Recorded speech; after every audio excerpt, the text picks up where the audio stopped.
Okay. 3, 2, 1. How was that? Oh, shit. No. The way I'm doing that, because I'm just recording my voice, not you. No, that's what I mean though. So what will happen, right, is on your end, you'll hear 3, 2, 1, and then you will put my clap right after your 3, 2, 1, or vice versa. And so that way it's like, yeah, so it's like you'll take, yeah, okay, you see what I mean.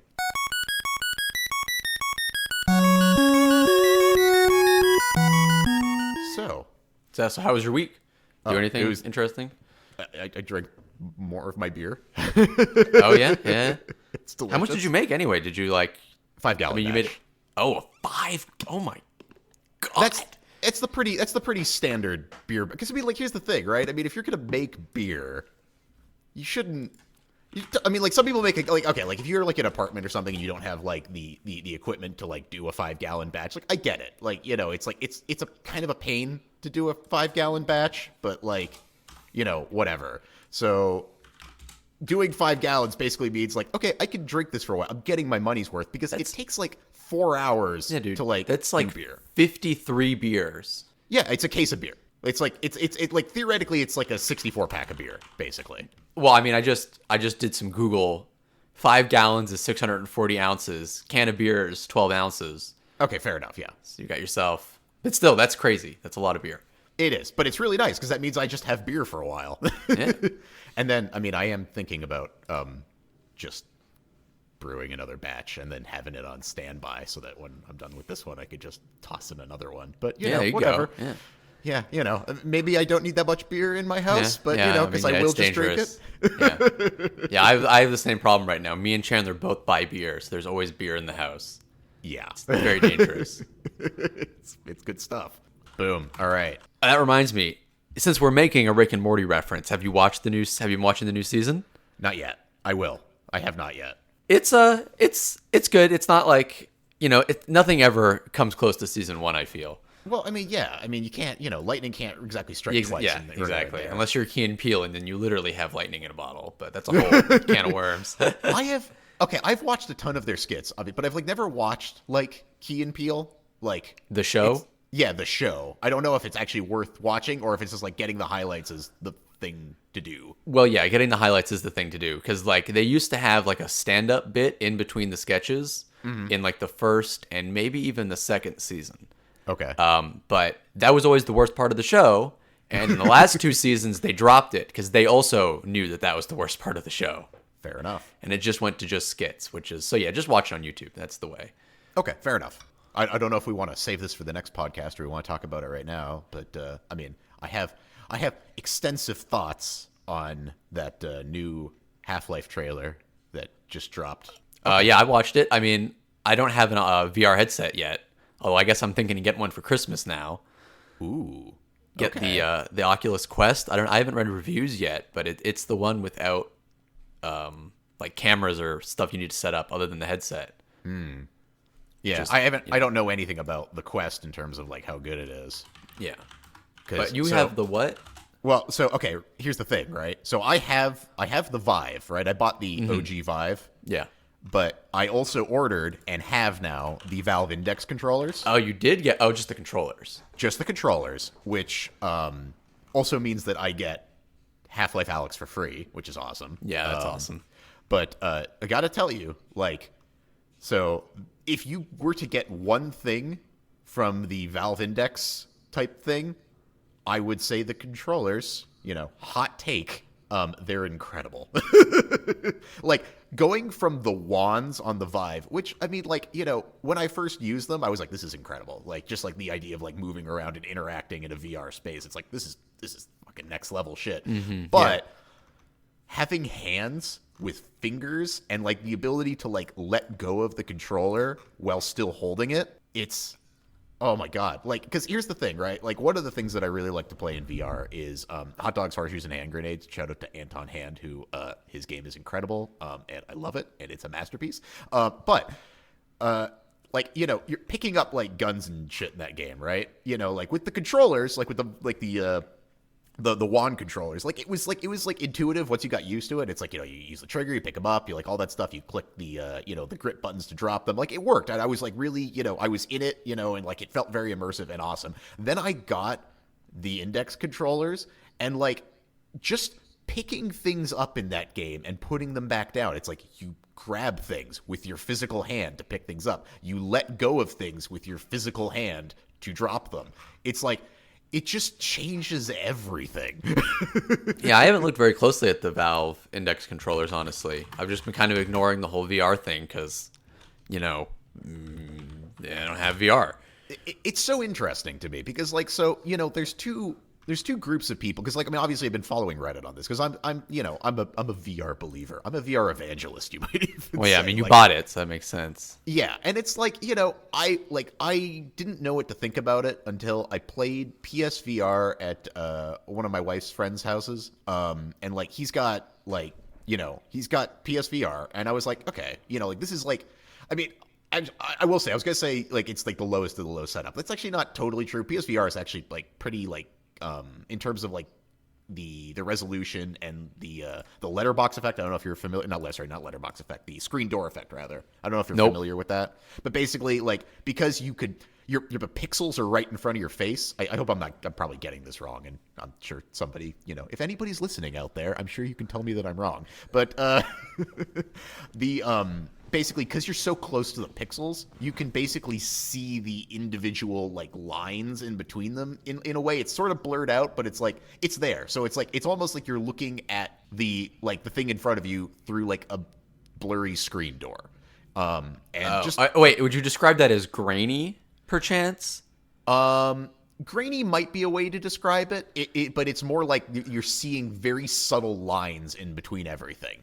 Okay, sure. Yeah. Like a screen door. But yeah. So PSVR, for whatever reason, I don't know if like I don't know the technical details, but long story short, it eliminates more of that than the Vive headset does. Like I noticed right away when I got the Vive, I was like, this looks like really good, but like I can definitely I'm experiencing the screen door effect. Although that being said, when I finally got around to upgrading my computer, like super sampling, like jumping the resolution up, it does make a huge difference. Yeah. So, but anyway, this is turning into a little bit of a Shaggy Dog story. But okay, so long story short, where was I going with this? What did I want to say? Half-Life Alex. Yes, Half-Life Alex. All right, thank you. I'm keeping track. Yeah, so like there's been two kind of groups of people that I've seen on Reddit as I've been following this, and it's been people that are into VR and that know about VR and that are like, this looks awesome, this is amazing, like I'm so glad that we have this. And then there's people that are asking questions that make me realize that, oh, that's right, not everybody has really been paying any attention to VR, because there's like, oh, well, how do you move in this? Is it just going to be on rails? And like I could look at the trailer and tell just from it, like without having, because like Valve has said, oh, there'll be teleport locomotion, there'll also be continuous locomotion, like all that stuff. I'm looking at this, I'm like, oh, obviously they have continuous locomotion, like you just could use like joysticks, like that seems very clear. I think that's what everyone is eventually going to move to. Oh yeah. Because it seems like it's more of a matter of getting used to the continuous locomotion, like then the nausea goes away kind of thing. Oh, for sure. And it's just like the fact that people are even asking that question, I'm just like, oh, that's right. There's a lot of people that really, they saw VR, they were like, whatever, and then never thought about it again. Whereas I've just been like in this for... Yeah, like it's... So it's like, because I guess I always have this imagination that like VR has broken more into the market than it actually is. But like, I guess it hasn't at all. It has not, No. which is, but I'll tell you what. It hasn't even broken into like the gamer market. Like it hasn't even, like the casual space is so far out of that. It's crazy. It really is. And like, so I mean, you've tried a VR headset though, yeah? Never. Really? Not a once. I mean, oh I would be the person in my friend group who would have a VR headset. So interesting.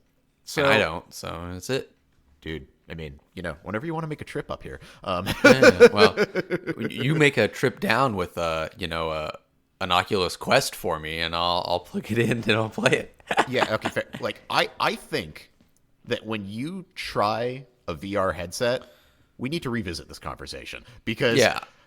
I'm sure I would love it. I'm sure I would love it. It looks like something I would love. it's hard to describe how incredible it is until you actually do it for the first time, and then you're like, "Oh my god, this is the thing that we've been waiting for." Like, I've been like talking about like, "Oh man, immersion in video games." It's like, like, because we keep going, further and further with resolution and frame rate and like RTX friggin', like all that stuff, right? But like, forget all of that. You could have a cartoony as hell video game. You could do whatever I mean, like, like friggin' like Job Simulator. Like, it's very, very much a cartoon aesthetic. But like, you put on a VR headset and then you play that game, and it's like, oh yeah, okay, I'm just here. There's no need for immersion because I am literally immersed. Yeah, I mean, I mean, one of my favorite games that's come out recently is Kingdom Come Deliverance, and that's and I love it because it's first person and it makes you really feel like you're inside the head of somebody who you're playing, you're controlling. Yes. And so yes, VR sounds like the perfect thing.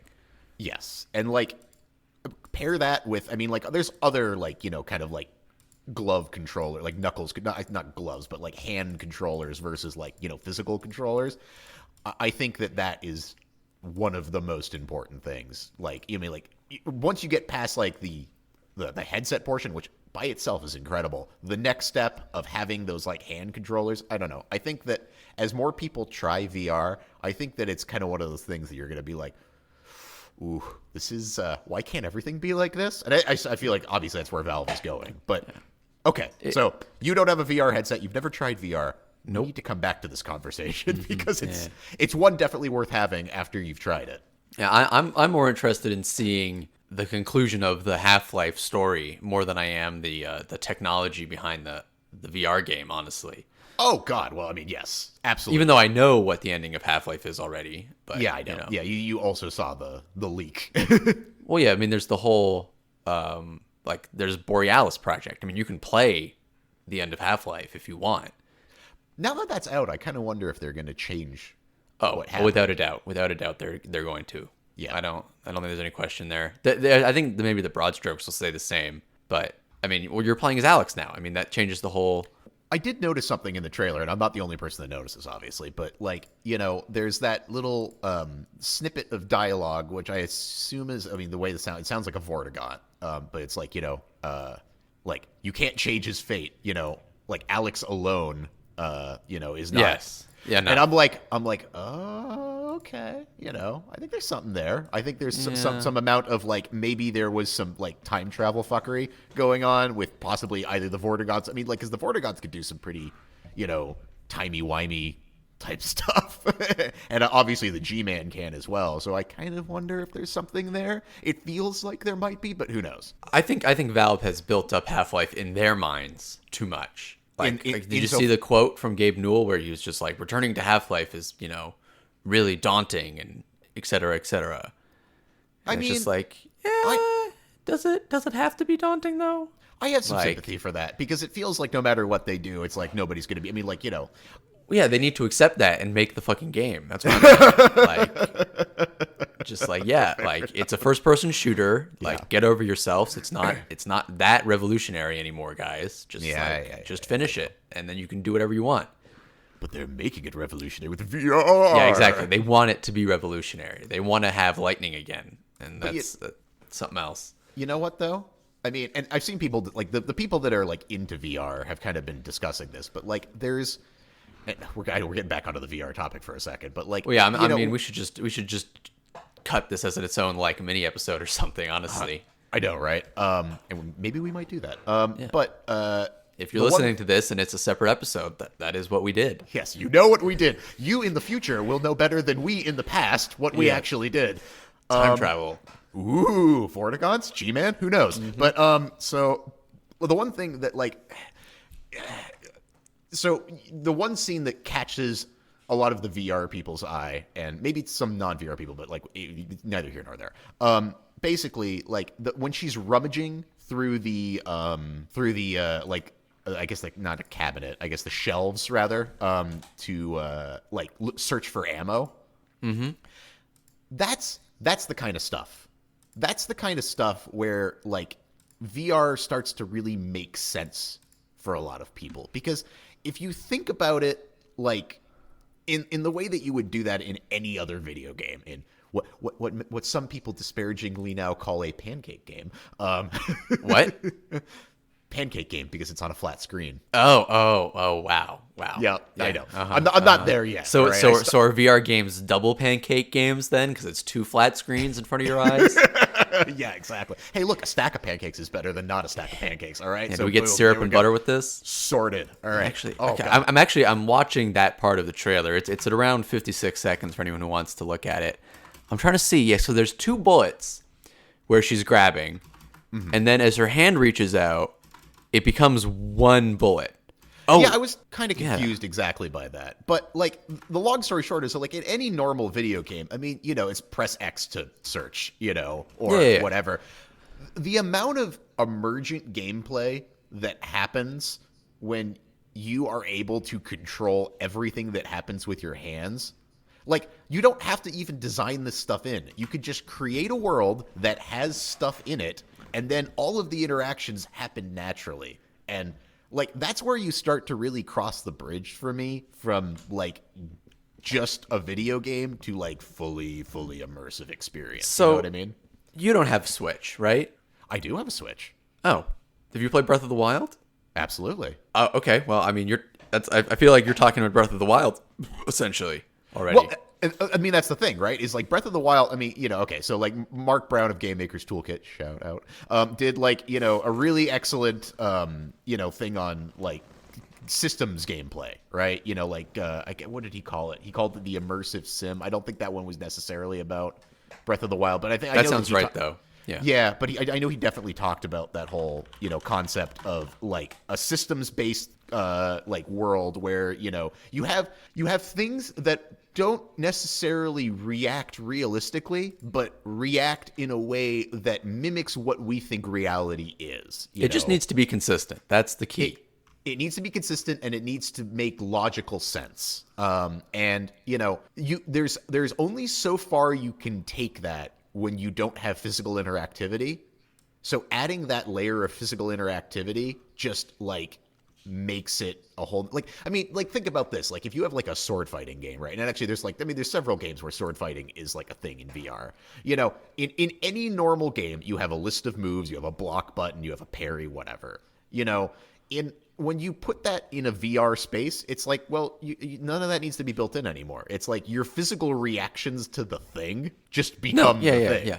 And it's it's just very appealing. Oh my God. And it's like, it makes a huge difference, and then there's like, once people start then adding in that systems type mentality, like, I think I saw somebody on the Reddit talking about like, okay, like say you pick up like a piece of fruit and you have a knife, like if you could then cut that piece of fruit in VR, like it's just those little touches, and once people start bringing that mentality, because I mean, that's there to some degree in VR games, but like once big developers like Valve and such really start sinking their teeth into like committing to VR, I have a feeling that you're definitely going to get that type of thing where it's like, okay, let's do, like systems-based emergent gameplay using VR and really sell a world.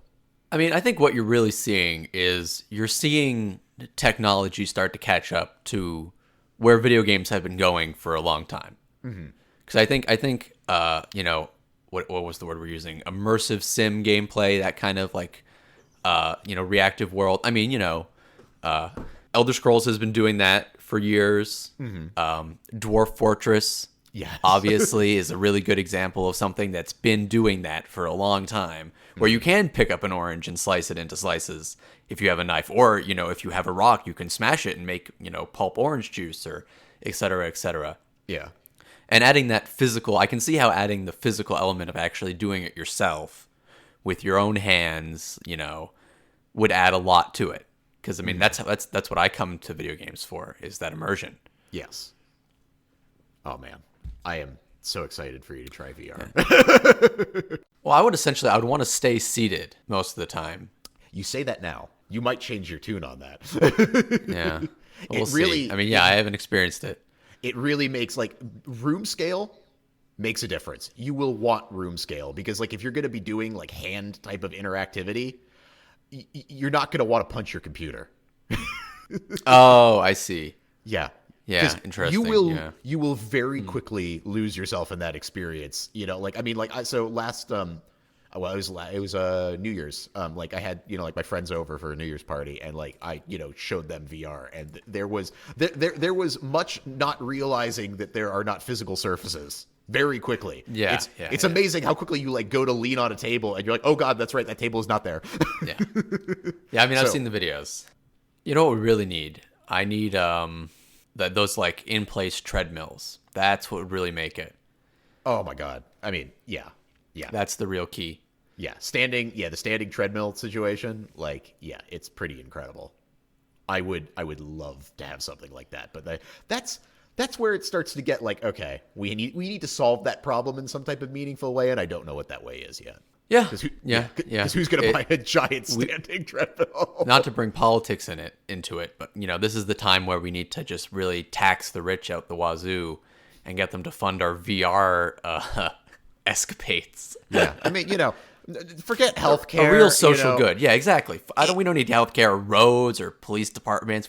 We all need to have really good VR setups. Yeah, I feel like that's like a position that like no one could be happy with. It's like, I want to tax the rich. Yay! And I want to use it to fund VR treadmills. What? Yeah. For everyone. There's like 12 people in the world that, are like, yes, that is actually the thing. And you and I are two of them. Let's bring the world into an even greater dystopia way faster. It's like let's not wait for anything. It's you, me, and Elon Musk are the people that were like, yeah, that sounds like a great the kind of person. He's like, yeah, it's all simulation anyway, so why not? Yeah, it seems accurate. Yeah, great. Oh, man. Okay. Should we start the podcast? We're 30 minutes in. Should we start the podcast? Yeah. So for anyone who's still with us, we're doing a podcast called. We're doing it right now. In fact, this is it. You're listening to it. Oh man, it's Two Brothers. Yeah, it's called. It's Two Brothers. Is that what we decided on? It's Two Brothers. Well, it's not called Two Brothers. It's not called Two Brothers. It's Two Brothers. It's Two Brothers. It's Two Brothers. It's Two Brothers. It's Two That's Brothers. really it. All right, cool. That's what we're doing. So this week, I guess maybe this is the format we're naturally going to fall into. 30 minutes of us shooting the shit, followed by the thing we actually plan to talk about. And who knows if we get to it? We will find out. Yeah, right now. So, Brick. Yes. How was it? How'd you find? Well, yeah. Let's do this real quick before we start. So, if you're listening and you've never seen the movie Brick and you would like to follow along at home, stop the podcast right now and go watch Brick real quick. Yeah. You can get it on Amazon, I think, or any of those major streaming sites. Or, you can use DuckDuckGo to search Brick Movie Watch online. You wouldn't want to do that second thing, though. We do not condone that behavior. No, that's horrible, and it's bad. It's and don't ever do that. No one would ever do that. I actually own the movie. As do I. I do, yes. Yeah. It's one of the few movies that I have. Yeah, so, okay. I want to... So, obviously, I will say, so we both own this movie. I think that it's safe to say, I think we could reveal that we both enjoy this movie. Yeah, and some details. This is Rian Johnson's first movie, and also I would say the premiere of adolescent Joseph Gordon-Levitt. Yeah. Because obviously he had a child acting career, but yes, this is his first big adult, so to speak, role. So I kind of want to get that elephant out of the room real quick because, so if there's any Star Wars fans listening right now who think that Rian Johnson ruined your childhood, just watch the movie. Forget about Star Wars for 2 seconds. It's you can have your own opinions on whatever that is, and I won't reveal my personal opinions on that. It's not for this podcast. But this movie's great.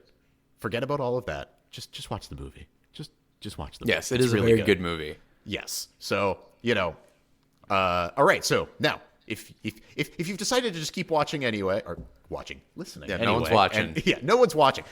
But anyway, if you're still listening to us and you have not watched the movie, spoilers are going to immediately follow. Yes. But yes, so I guess we make no guarantees. Yeah. So let's talk about this. So I think let's ground ourselves on like where we stand on this movie. We both said that we like it. I will say this is my favorite movie of all time. So this is going to obviously inform my opinions on it. I really, really like this movie. God, there was a time when I would have said without a doubt this is my favorite movie of all time. I can say for certain that this is my most watched movie. Mm-hmm. I don't think I have ever seen a movie. I think this was like my probably 14th time, something around that, seeing this film. Because you show it to everybody, right? Like anybody who will listen, you're like, hey, you want to watch this movie? Yeah, I mean, these last few years, it's been a while since I've seen the movie. This is the first time I've seen it in maybe 3-4 years, honestly. And it was funny because when we were like, okay, well, we got to rewatch the movie. I'm like, oh man, I was like, I've watched this movie so many times. It's like, should I really do we really need to watch this movie again? And then I sat down and watched it. And I'm like, oh my god, I am enthralled. I'm just like, yes, I'm watching Brick again. This is great. I love it. Yeah. So not a chore at all. This was, we might be assigning homework right in the first podcast, which is, it's an interesting way to go about it. But I will say, wasn't homework for me, man. Oh, it was not homework. It was a pleasure. So it was very good. I this time around, I will say, I had a different feeling watching the movie than I had. I watched this movie for the first time in high school, which is essentially, to back up a little bit, this movie is essentially a noir thriller, but set in a high school in a modern day, well, not modern day. Modern at the time. Modern at the time. No cell phones. Well, one cell phone. One very old, like, brick-style flip phone. But that's it. This is like 90s, early 90s we're talking about when the movie's set. Mm-hmm. But, having seen a lot more movies now and, having a bigger spread of movies, I felt like this was it felt like a first directorial debut to me. Interesting. It felt like a movie where it was like, yes, I can tell that Rian Johnson is a first-time director, that he's really pulling out all the stops. He's, trying his gosh darn best to have interesting camera angles and like flair in every scene.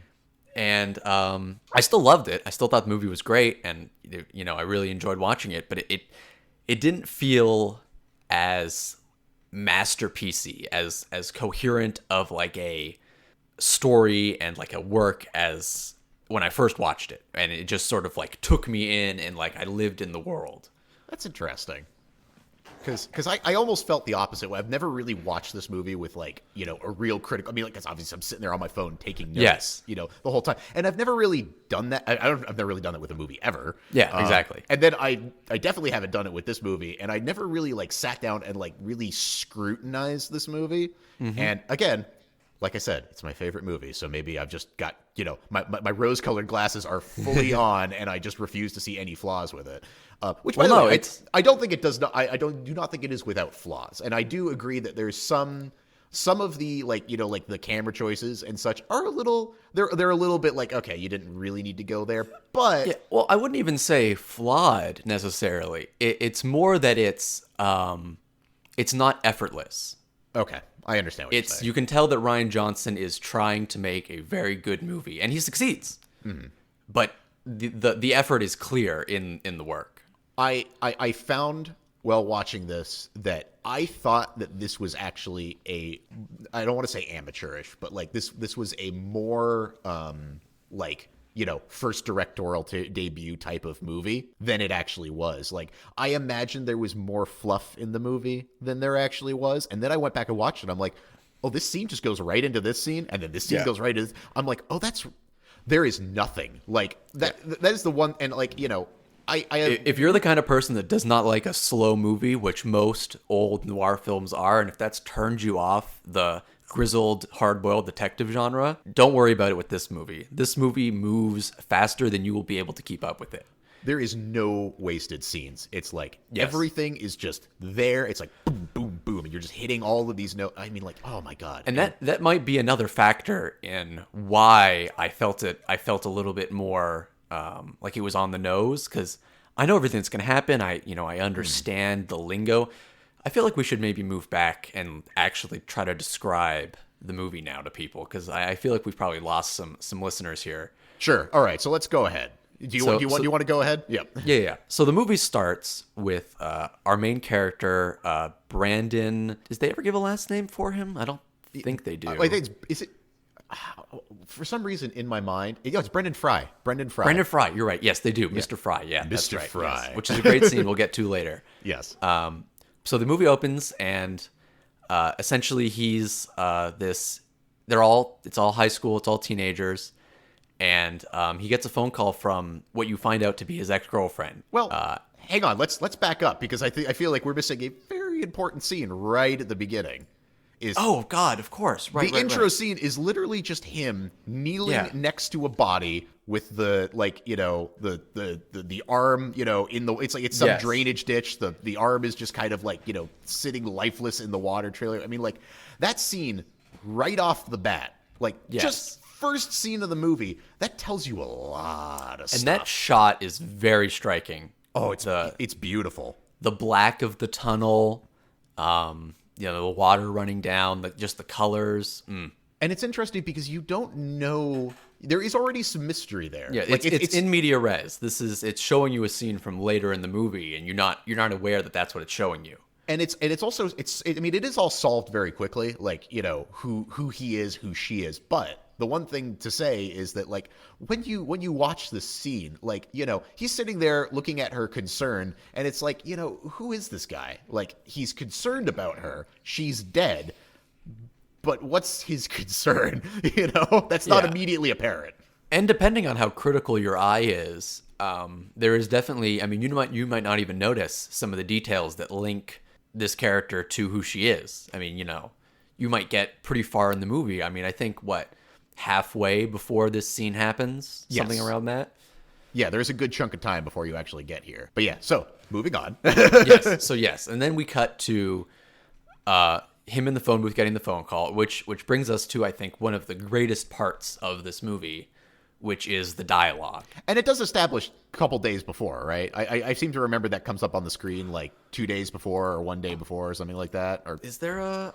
I feel like I really should have the movie pulled up and be looking at it, but I'm almost positive. Okay, well, yeah, then yes, I think there is some indication that it is in the past. Yes, sorry, but then we get yes, the dialogue. So I don't know about you, but the first time I watched this movie, I had no idea what they were saying half the time. Oh God, no! And actually, let's.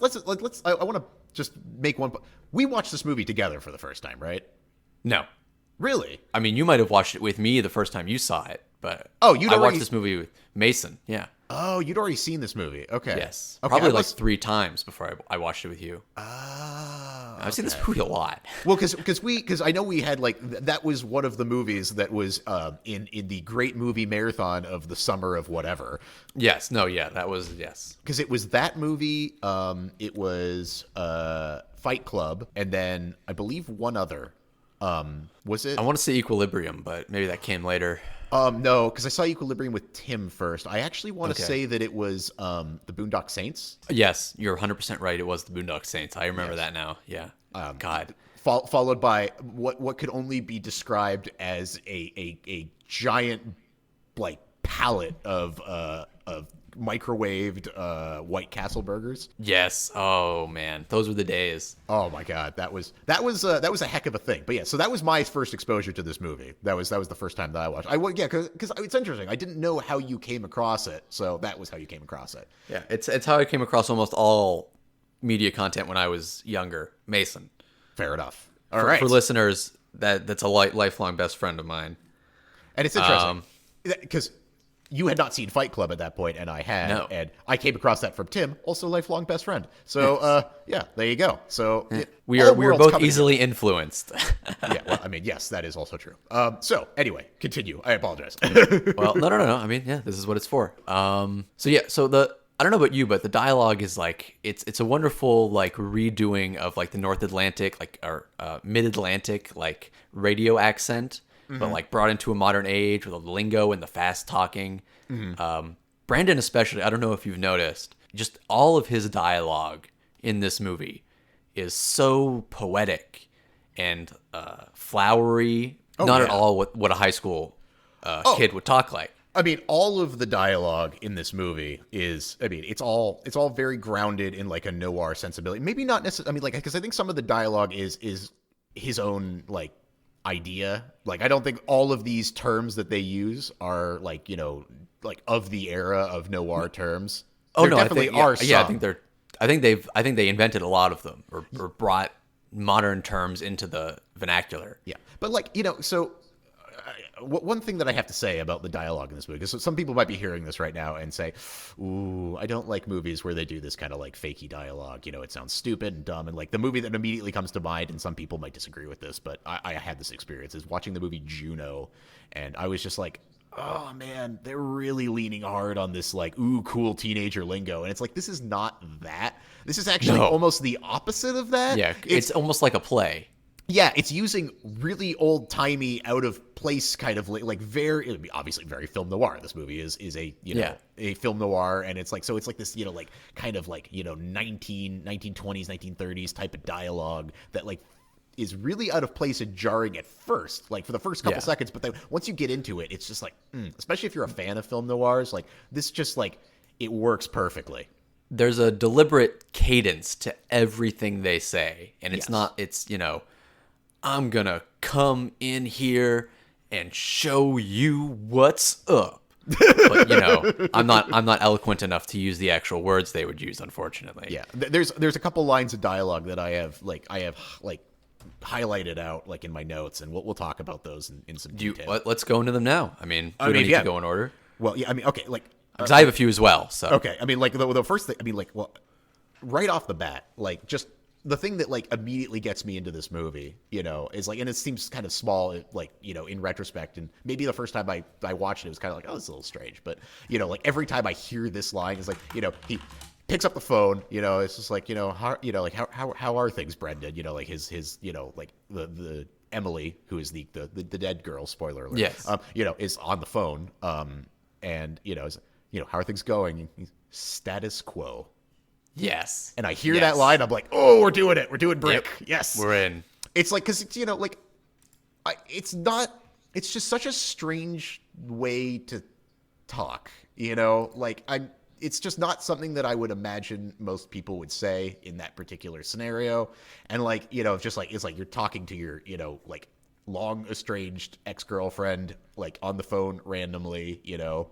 Yeah. And it's like, it's an interesting dialogue choice, and it really sets up the way that like Brendan just sounds, you know. He's got this very different way of speaking. Yeah, like I think you, like you said, even more so than maybe some of the other characters. Like he's really he is very pronounced. And some people can kind of get away, like they speak in the same sort of, you know, rhythmical manner, but their words are a little more, you know, down to earth. But what's crazy is the movie never really, with a few exceptions, the movie never really calls attention to how weird it is that all these high schoolers are talking like this. Oh, yeah. It all comes across very naturally.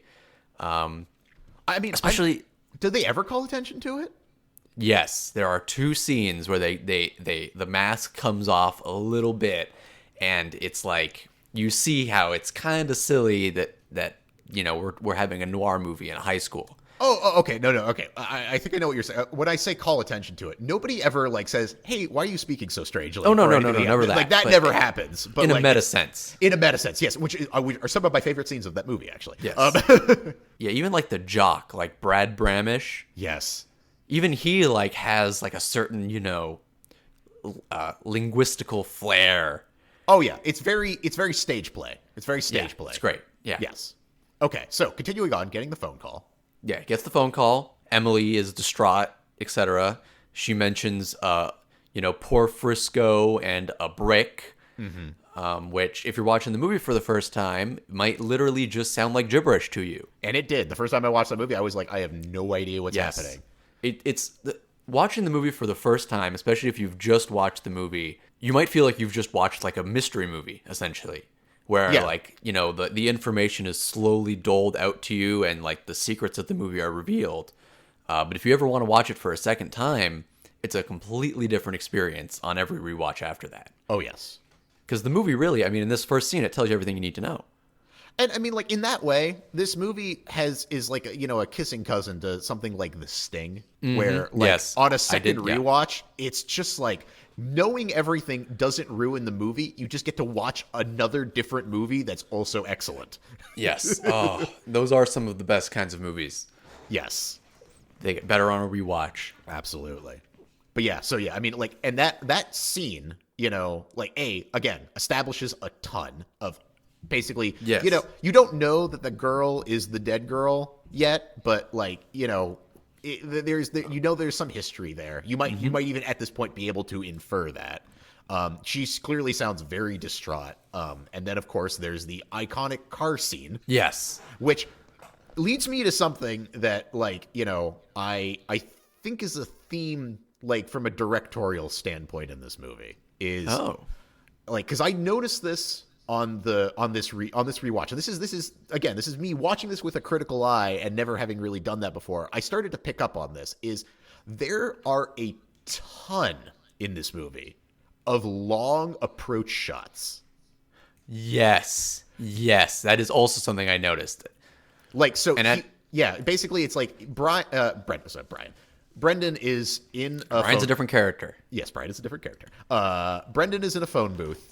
Which, of course, phone booth. First of all, like you could tell, this is not current. Yeah. So he's in a phone booth, and he's kind of like very very rule of thirds. He's in the kind of bottom left corner of the screen, and then all you hear is noise, and it's a very loud engine, followed by because like the phone booth is kind of like on this big empty looks like not quite a highway, but definitely like a main road, a big main road. And like you just hear this sound, you hear like Emily on the phone, just, oh God, and you don't initially know what's happening. And then this car flies by, I'm sorry, Jason. Did you just the big car buff just skipped over describing this car? Oh, I was getting to it. Okay, let me not stop you. I'm sorry. Let me get out of your way here. I was getting to it. This car flies. Well, yes, it does. Yeah, I mean, For those of you who are familiar with cars, and even really people that are familiar with cars, people who are watching this without having seen the movie first, you're in for a treat. Oh yeah, I mean, like it flies by, and it's this this old Mustang, and mirror black finish. Yes. It's raised up a little bit off its wheels, so it's kind of it's not a high ride, but it like the whole wheel is showing that there's a little like space between the wheel well and the wheel. Hey, Steven, this is you betraying your less knowledge of cars. That's pretty much just how that car looks. Really? Yeah. Okay. Well, you would be so I've like the first time I ever saw one of those things in person. Like it's surprising how high up they are. Yeah, it is. Like when I watched the movie this recent time, I was like, wow, that's raised a little bit. And then of course, the cigarette dropping. Like, so we're not. I mean, we shouldn't go through every scene. I was about to say, we probably should. This might skip around a little bit. This might get edited down. Yeah. So I mean, basically the movie, this movie is essentially about like this guy, Brendan Fry, his ex-girlfriend is murdered under, I mean, most murders are under mysterious circumstances, but under mysterious circumstances, no one really knows exactly who did it and why. But he knew, basically based on these two intro scenes that like she was in some type of trouble, that there was some kind of thing going on. So the rest of the movie is basically his investigation of this, into the criminal underworld of I guess California, Los Angeles, high school, South California. South California. So, and there's like a lot of things like right off the bat that kind of give like him this, like this detective feel, like very quickly you start to get it's like, okay, this guy, he can investigate things, he's so he has a buddy, a tech guy, so to speak, called Brian, him and Brian sort of work out what the phone call from Emily means. Well, and you say Brian, but do they not refer to him pretty much exclusively as Brain? So what's interesting, wait a second. I feel like at the start of the movie they do refer to him as Brian, but do they always refer to him as Brain? I think they always refer to him as Brain. They might always refer to him as Brain. Yeah. In which case, which is just, Yeah, it's just literally what he is. Yes. Yeah, we'll get to that part. Yeah. But, essentially, yes, he is, his kind of, I don't want to say sidekick, but, definitely he's kind of like the Watson to his Sherlock Holmes, if that's a metaphor that works. No, I think that's a good way to think of it. Yeah, that's exactly what it is, pretty much. Yeah. So, and again, this dialogue scenes that I just love is him talking to Brain, messing around with the Rubik's Cube there. They're tossing it back and forth, which I guess, so we don't have to, belabor this for too long. There is good reason to believe that Brain is not actually a person per se. But it is literally his brain. Yes, you were literally seeing the physical representation of him thinking, which as I watch this movie, there's some problems with that because there is some things that it seems like he does that, would only be able to be done by a person. Yes. But especially the getting pulled out of class by the principal. Yes, when he was physically not in class. Which, yes. That being said, I feel like it's kind of one of those things where it's just more of a loose metaphor and not necessarily like a physical, Brain didn't actually exist. I think this leads back to my point I made in us discussing the initial impressions to the movie is it's very much a wouldn't it be cool and artsy if this Brain character was actually his brain? Yeah. I feel like if it was intentional that that was what was supposed to happen, it was not well fleshed out. The ending shot is, I feel like, as intentional as filmmaking gets. I mean, it's very clear that Brain walks into Brandon's. I mean, I'm just revealing it right now, I guess. Well, yes. But the ending shot of the movie, or one of the ending shots, is Brain literally walking into Brandon, our main character's head, at the end of the movie, because he's done. And he never walks off frame after walking into his head in frame. Okay, we got to discuss this before this drives me nuts for the rest of this this review. It's Brendan. Brendan. Okay, I'm sorry. It's the whole time. Not Brandon. It's not Brandon. It's Brendan. Brendan. Okay. Brendan, yeah. Brendan Fries. It's the whole time. It's I'm saying Brendan. You're saying Brandon, and it is definitely Brendan. It's one of those B words, Yeah, whatever. That's why we have the pop filter, so we don't get those Brandons and. Was that really annoying on the mic? We're gonna find out. No, that was good. You have a good pop filter. Oh, excellent. All right, beautiful. Let's. Okay, now I think I'm gonna go off in the woods for a bit because that kind of sets it up, and we'll maybe talk about some specific scenes. But let's get off into the woods for a second. Yes, let's do it. What I really love about that initial scene with him and Brain is the whole. Where have you been eating? Where has she been eating? That phrasing and that use of that language, it's because, obviously that is not a noir thing. There's no lunchrooms in film noir that I'm aware of. I've watched a couple noir films, but I would not say that I saw a lunchroom at any point. But very high school, but if you were to imagine that a noir took place in a high school, you could very quickly imagine that some kind of dialogue like that would exist. I'm not too old to remember what it was like, in high school and, the concept, the politics of who eats where. And that whole phrasing of, where's she been eating tells you a lot about it's what group has she been falling in with, who's she been hanging out with. And then something that I really like right in that scene that I didn't notice. In fact, I don't think I ever noticed until this rewatch is, when he's talking about, he's kind of stumbles over where she's been eating because I think he thinks that Brendan is asking her a very different question that he's actually asking her because he says, oh, well, it's kind of tough to keep track. Oh, okay. Well, yeah, because the field got a little crowded there at the end. Yeah, is that what you're referencing?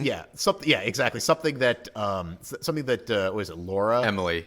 That Laura references. Oh, yeah, Laura. Right. Is it Laura or was it? No, it's no. It was Kara references kind of towards the Yeah, end. right. You're right. That is Kara. Yes. Kara references towards the end. I always think it's Laura, but it is actually Kara that references towards the end of the movie. It's just like, it's like it was a little crowded in there towards the end. Yeah. And it's like I didn't notice that at first, but I think basically Braid is trying to avoid the like, oh God, who is she seeing? Is Brendan trying to like, get back together with her? Like, very interesting. I really like that scene. So it's interesting because I actually had a different interpretation of that one. To me, it's the reason he ums and ahs is because it's painful to think about her. Because this is from the perspective of Brain is literally Brendan. Yeah, and I kind of on this rewatch of them, and so we're gonna have some differences of opinion on that because on this rewatch, I think the other way. I think they're both pretty valid interpretations of that. Well, yeah, I think that it's basically very loose. It's like they obviously want you to like interpret it at the end of the movie with that Brain walking into his brain scene, But I feel like they do not take the metaphor very seriously, and they basically use him like as both a person and as also both a facsimile for his thoughts. And my notes kind of reflect that. Like I kind of like sometimes I'm like, okay, in this situation he is Brain, and in this situation he is Brain the friend. But it is I think it's important to note that is really the only truly ambiguous part of the movie. Oh yes, I think and it's like I said, I think it's the clumsiest thing about this movie, but like if you kind of put it to a side and just kind of like treat him as a separate character when he needs to be, and then not a separate character when there's something it's very much a suspension of disbelief, and really is I don't think I noticed the Brain thing on the first watch. So it's kind of like an Easter egg more so than a deliberate choice. Oh yeah, I mean he absolutely is not treated like I mean other than the fact that he does not interact with anybody else on screen except for Brendan. Like you would never notice that. It's just kind of one of those things. Yeah, it's definitely something you just pick up on later. Yeah. Speaking of clumsy though, how much did you pay attention to the actual musical score? Oh, okay.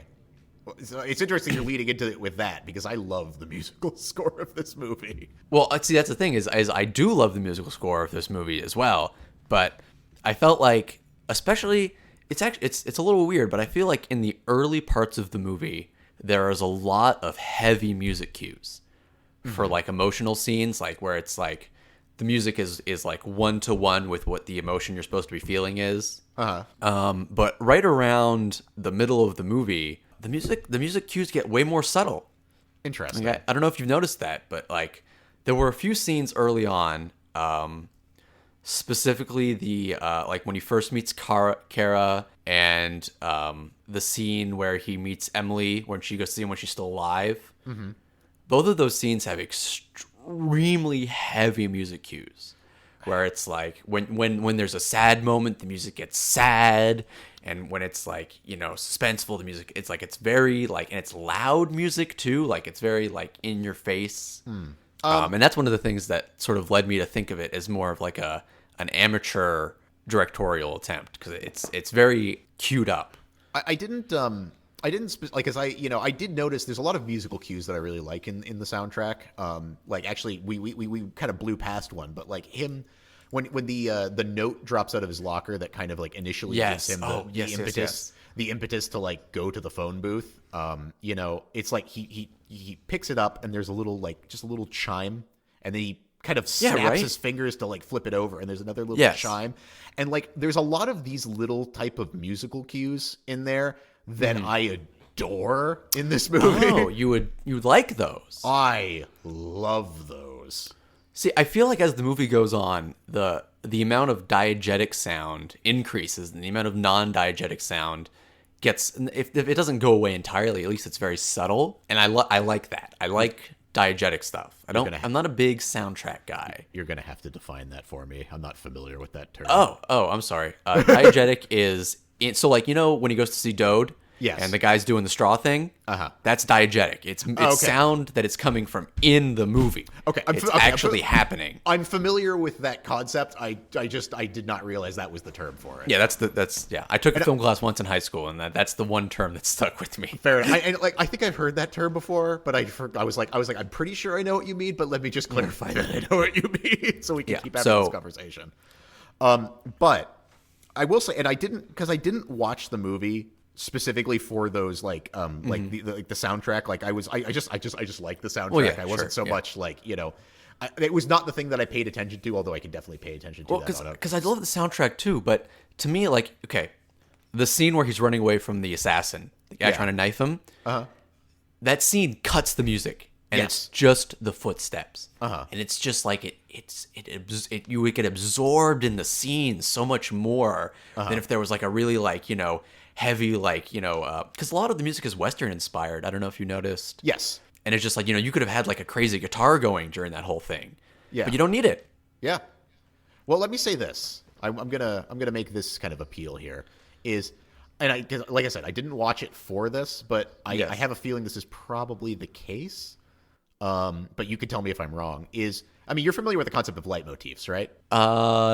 Just tell me what it is. Okay. Darth Vader, his Imperial March, every time he comes up. It's a leitmotif. It's basically it's the theme song for the character. The character theme. Yes. I feel like, and I can't confirm this because I didn't really pay attention to it. Maybe I should have, but I feel like all those things you're talking about in the beginning are establishing the different characters' leitmotifs. Sure, but they don't. I got absorbed into the movie in the last half, and so I kind of stopped paying as hard as attention to the music. Yeah. So I can't remember if they keep those leitmotifs going. Yeah, that would be interesting to like if I watched it again to pay more attention to that and see if that's the case.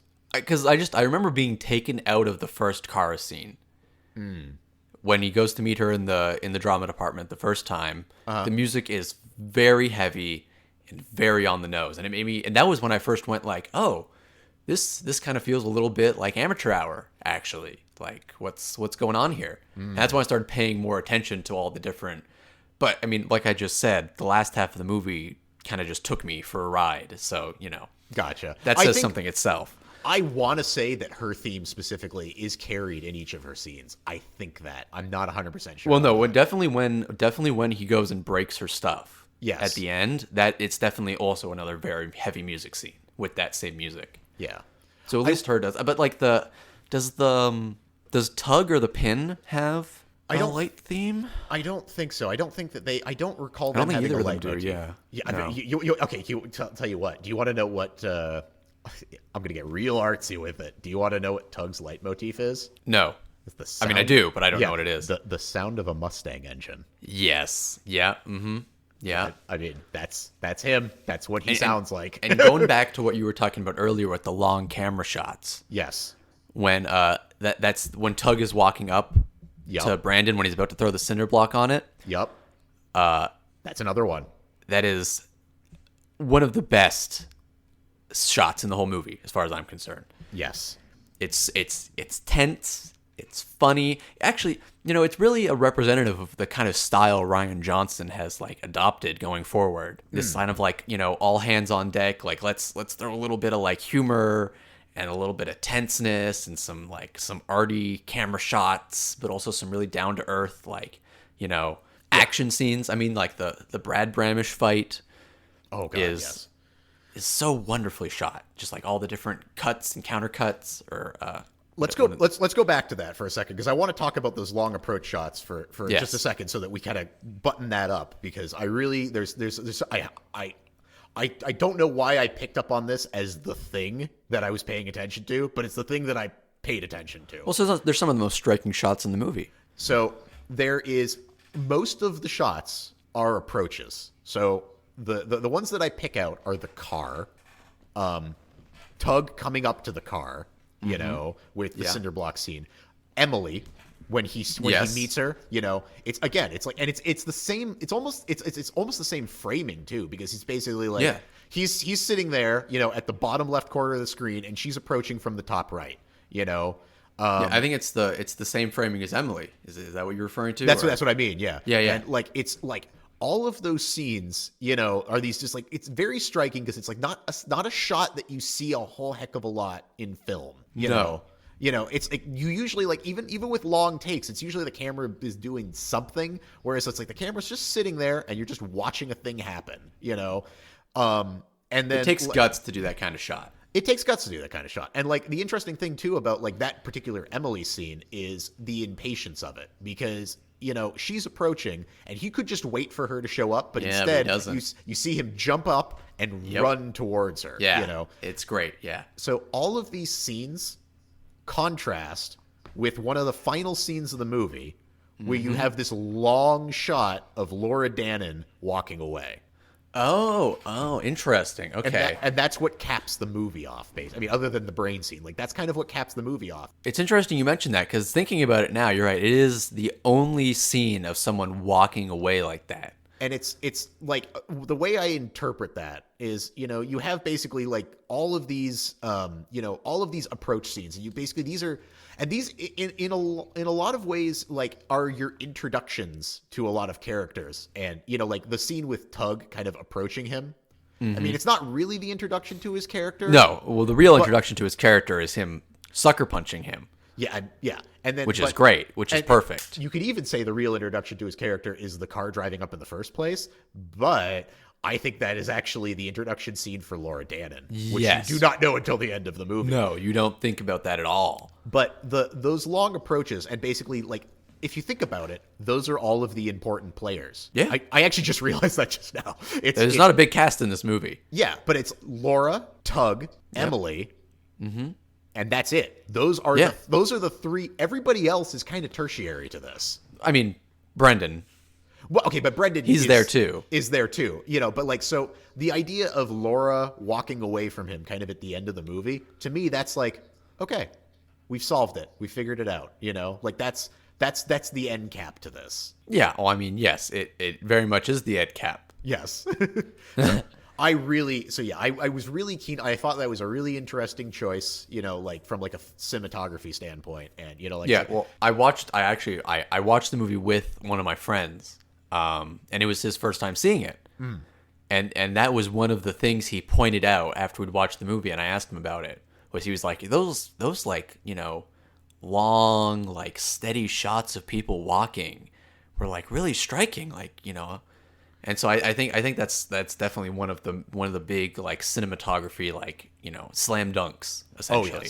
Yes. In this movie, it is definitely the hallmark of this whole film. But speaking of the beautiful cinematography, the use of low and high angle shots in this film is very interesting, because usually low angle, high angle is used to do like power dynamics in a lot of movies. Yes. But in this movie, there's a lot of shots with double low angles. Yeah. And the one that comes to mind, most is probably the principal scene where he gets called into the vice principal's office, or the assistant vice principal's office. Oh my God, I love that scene. And that scene's great for two reasons. One is the fact that it does some crazy stuff with low angles, where the low angles like get lower and lower as the scene goes on. Oh, okay. And it's very like disturbing, actually, because it's like both people are losing control of the situation simultaneously, almost, it seems. Yeah. But the other reason I love that scene is it's the first break in the movie. It's the first scene that's like a little funny. Oh, okay. A little on the nose, a little bit, hey, like we needed a, give me your badge and gun scene in a high school noir movie. Yeah. So it's the assistant vice principal. Yes. Giving a student permission to like, investigate a drug ring. Yes. Okay. That scene, is that paralleled in another? Because I've been trying to find this. I could swear that one of the Humphrey Bogart movies has a very close facsimile to this exact scene. Like with like exact dialogue. I mean, movie directors, steal scenes all the time, so I would not be surprised that this was an homage to something. It drives me nuts because I couldn't find it, but I could swear I was watching, because I like after this movie I got very into noir. I was like, oh, I think maybe I like film noir. Let me check it out.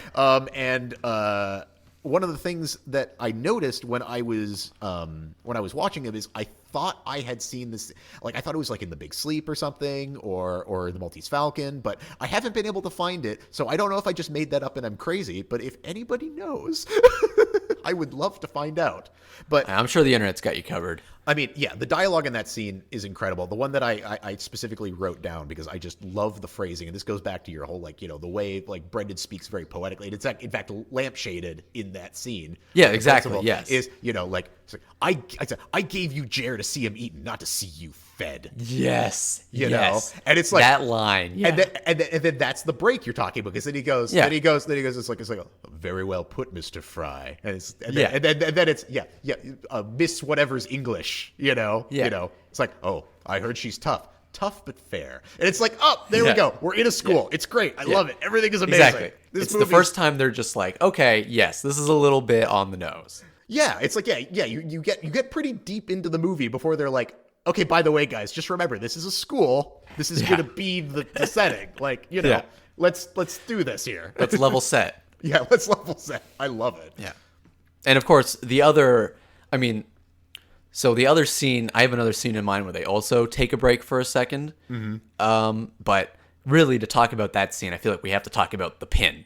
Yes. One of probably my favorite parts of the whole movie is the whole character of the pin. Yes. Because there's this mystery, you know, of, you know, oh, well, you know, there's some sort of brick and there's a kingpin or something, you know, and we have to find this kingpin. And, you know, of course, a kingpin is traditionally, you know, a big tough guy, you know, an Al Capone or I don't know, what's another big kingpin? Oh, I mean, The Godfather? The Godfather, right? There we go. Yeah, yeah, Frank Corleone. Yeah, Frank Corleone. Exactly. Is it Frank? God, I haven't seen The Godfather in so long. Okay, I'm sorry if I got that wrong. People that are really into film. All I can think of is the Zootopia version of Frank Corleone. Yeah, the hamster. I know it's Corleone. I really hope it's Frank. I don't know if it actually is Frank. Frank? That sounds right. Doesn't it? It has a feeling of rightness, but I'm not. Frank Corleone? Like, yeah, sure. Okay. You're wrong. I'm almost positive you're wrong, though, because I'm searching it on Google and it's not autofilling it for me. Yeah. What is it? Okay, wait. Godfather. Thank you for fact checking me in real time. I can't help but do it. It's like a instinct. Yeah. Don Vito Corleone. So we were not even close. Shit. Okay. Well, anyway, so sorry. Vito Corleone. Frank. Now he sounds like a construction worker to Frank Corleone. I'm Frank Corleone. Christ almighty. By the way, the clacking of your keyboard is actually very soothing. You know, that's good. Oh, that's good, because I'm sure it would be really annoying to some people.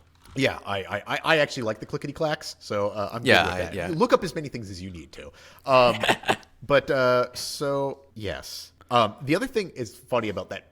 Like the pin, like the whole like concept of him, and like even when they're talking about it beforehand, I wrote this down specifically because it just gave me a little chuckle, because like at the time, like it didn't even faze me, but now as a 31-year-old man, it's like, oh yeah, he's old, like 26, and I'm just like, yeah. That line did also give me a good chuckle. It's just I don't know older than him. Yeah, I don't know what year of high school they're in, but like, I mean, like I could very well imagine them being like, you know, juniors or even sophomores in high school. And so it's like, you know, 16, 17. It's like, you know, that's a whole decade of difference. It's like that could seem he's an old man. He's old, you know, like 26. Hilarious. Love it. And I remember when I first watched the movie, I did think of him as old. I thought, yeah, wow, 26, that guy's ancient. Just like, sitting here now, I'm 27. Oh, you just passed it. Just wait, okay, he'll be 20. I think I'm 28 this year. You're 20, yeah. That's how you know that it's starting to happen, is when you start forgetting your age. After 21, I started forgetting my age. Fair enough. It's not really a lot of milestones after that, nope. except for 30. Yeah. All right, so. Yes, the pin. Oh my god. The pin. Yeah. So the first time you see the pin, so this whole time your only like reference to the underworld is like is Tug. Yes. Who is genuinely terrifying. Oh god, yes. That guy. I wouldn't want to run into that guy. Yeah. Just like a 5'6" pure muscle. Yeah. Yeah. He's not. Yeah. He's like, that's the thing, is he's not particularly big, but he is just like he is as stereotypical as like a muscle could possibly be. Yeah. In high school.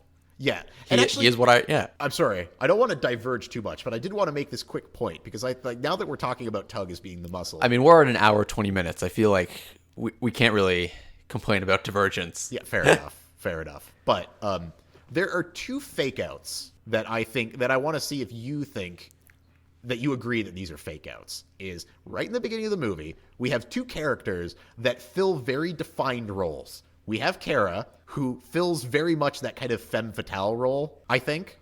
And then we have Brad Bramish, who fills that, like, you know, tough muscle type of role. And right in the beginning of the movie, if you're, you know, watching a film noir, you might be checking the box of like, okay, this is the guy that's going to beat up the dude, and like this is the woman that's going to, you know, turn on him, you know?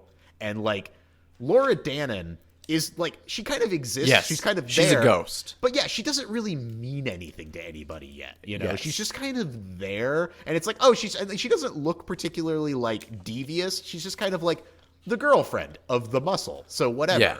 So I submit that those two characters are for viewers of film noir to throw them off the scent of who the important characters actually are. I haven't seen enough film noir to have a sense of that, honestly. I mean, the femme fatale, I feel like that's a pretty established character. I would say Kara, I agree with 100%. I would say that in a lot of film noir, and you know, maybe people that are more familiar with the genre will call me a moron for this, but I feel like in a lot of cases, like, you know, one of the hallmarks of the film noir is that the main character gets the crap beat out of him at one point or another. Oh yeah, 100%. You know? And somebody's got to do it, and I submit that person is the quote-unquote muscle. And Brad Bramish always came across as a patsy. Interesting. Okay. I don't know. It's hard for me to, like, you know, reach back a decade and think about what my first reaction was. I can agree to Brad with that. Bramish. I mean, he's definitely full of himself in a way that, like, it seems like he's not really justified. He's played a little too straight as like a jock to be anything but like kind of a joke to me. I'm less confident in that assessment of the Brad Bramish Tug thing than I am of the Kara Laura Dannon thing. Kara, you're definitely right. She's definitely 100. Set up as like, okay, pay attention to this character. And then it's like, and then Laura Dannon comes in and you're like, oh, by the way, also, I will say, every single time I've watched this movie, this is the first time I actually picked up on it. Because one complaint I have about this movie is the sound mixing in some places is terrible. And one of those scenes was Brain and Brendan talking about when you first see Laura and Brad Bramish. I hear that thing is like, oh, that's Brad Bramish, and I hear Lord something every single time. I don't hear Laura. I hear like he's the Lord of this school or whatever is how that might just because I'm deaf as shit. But yeah, I don't know. I made a specific note. I was like, because when Laura gets introduced, I'm like, have we heard her name yet? Do we know who this girl is? And then I went back and I was like, oh, they say Laura Dannon. Okay. I just like, for whatever reason, I don't know, the sound mixing, sometimes I don't hear things very well in it. And no, I mean, I made a point of turning up the volume really loud when I watched this movie downstairs, specifically because I was like, hey, this movie has really hard to hear dialogue, like almost constantly. I agree with you. I don't think the sound mixing, again, it's a first film. It's his first directorial debut. There's some rough edges that need to be sanded. Yeah, I mean, like, the film is definitely not as crispy as it could be, and, you know, like, it's not, like, the sound is not quite, but, like, those are the only things that kind of betray, to me at least, it's the tone and the dialogue of the movie, the setting, that's all amazing. Yes. So, anyway, I apologize. We kind of got off the rails on... yeah. So, yes, the pin. So, yes, you get to see all of this build-up to this Kingpin character, and he turns around and is a, you know, awkwardly lanky, you know, bad facial hair, 26-year-old guy. And the whole movie just sort of takes a turn, I feel, at this point. And there's an interesting thing there, too. Like, in that scene, as they're walking down the stairs, just like a little fun tug moment for me. He lets him hit the wall. Yes. Yeah. He's got him blindfolded. As he's walking him down the stairs, he just right into the wall. And then, of course, like, you know, we can't not mention the fact that, like, on the drive there, I mean, obviously he's blindfolded. And, you know, he cracks the trunk open, manages to take stock of where he is, what the address is, so that he's got some leverage. Yeah, very impressive. Becomes important later. He's certainly a on your feet thinker. That's for and sure. I think that, I mean that's consistent throughout the movie. I mean, like, yes. Oh no, 100%. Like, and I guess like.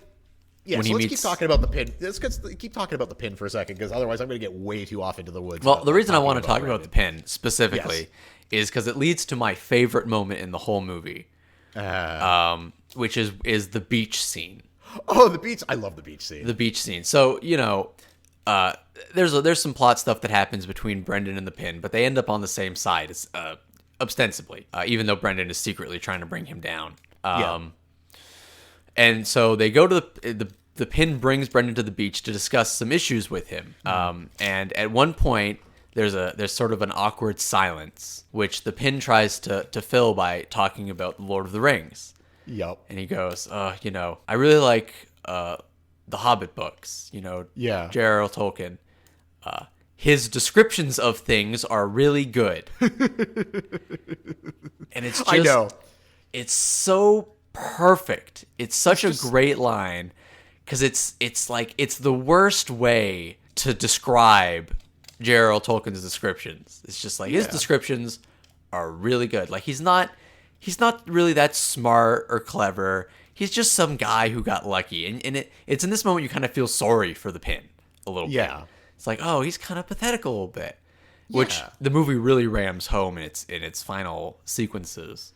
Oh God, that scene is so like it's so rough, man. Because I mean, like Tug just like completely and totally physically overpowers. So at the end of the film, the partnership between Tug and the pin breaks down due to plot related events. Yes. Tug is going to kill the pin, and Brendan stops him by taking his gun away. To which Tug, being Tug, of course, he just starts beating the pin to death.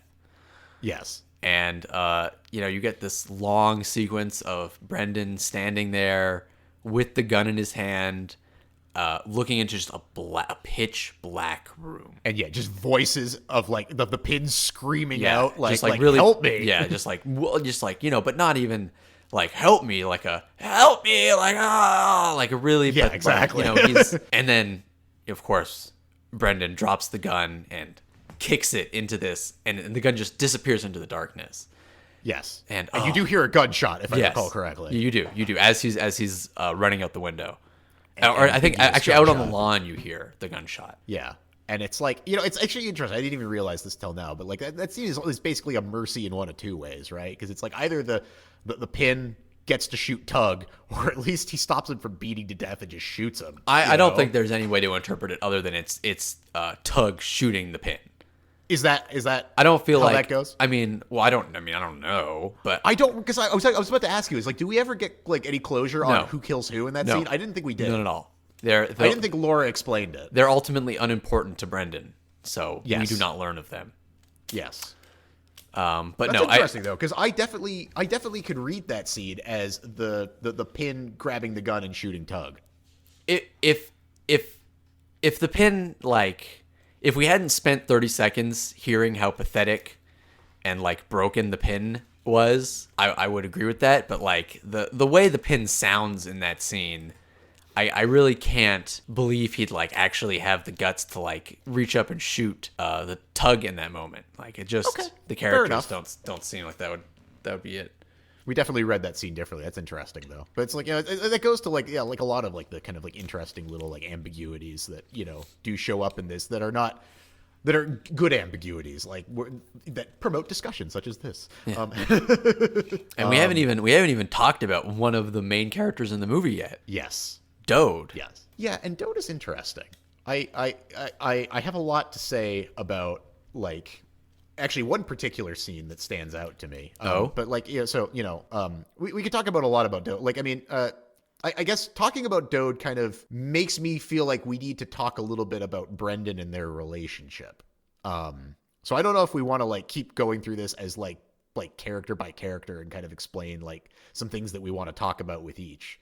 But I feel like if we're going to talk about Dode, I want to talk about Brendan and his arc in this story and kind of my thoughts on like how this whole thing develops. Okay. Yeah, go for it.